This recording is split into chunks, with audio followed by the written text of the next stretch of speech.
A guilty plea for a driver who prosecutors say hit and killed a grandmother and her granddaughter near Delaney High School. And tonight we have new video of the tragedy and more on the defendant's actions that day.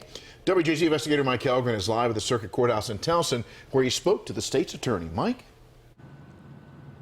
And Vic and Denise, not only is this a dangerous stretch of roadway, but a forensic test showed that the defendant had Klonopin, methadone, and THC in her system. She said her power steering was not working at the time, and the state's attorney said he is asking for the maximum of 10 years for each count. These are the final moments alive for Deborah Limmer and her 5-year-old granddaughter Delaney Gaddis. They were on a morning walk in July of last year in Timonium. You can see an SUV lose control and go up onto the sidewalk. 23-year-old Callie Schwarzman was behind the wheel. She rushed out to help. She has pleaded guilty to 2 counts of manslaughter. The state is asking for a decade behind bars for Schwarzman. Trials never end. There's always appeals, and they don't end. The good part about guilty pleas is there is a certain amount of finality.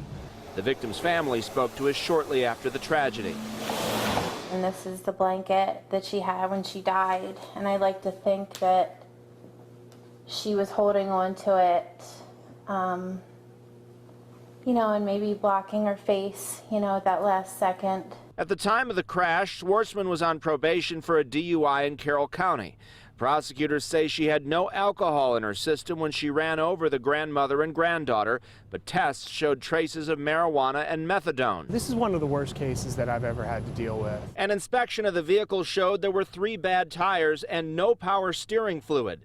Prosecutors say Schwarzman was driving almost double the speed limit. For people's kids to not be able to go outside and play in their front yard, it's ridiculous. Deborah Limmer was an ICU nurse. Delaney Gaddis was just about to enter school, her whole life ahead. Nothing will bring them back. She knew these roads and she knew that turn was tough, and she should have been more careful, not less. The state's attorney talking about the driver in this case. Sentencing is scheduled for December. Live in Towson, Mike Helgren, WJZ.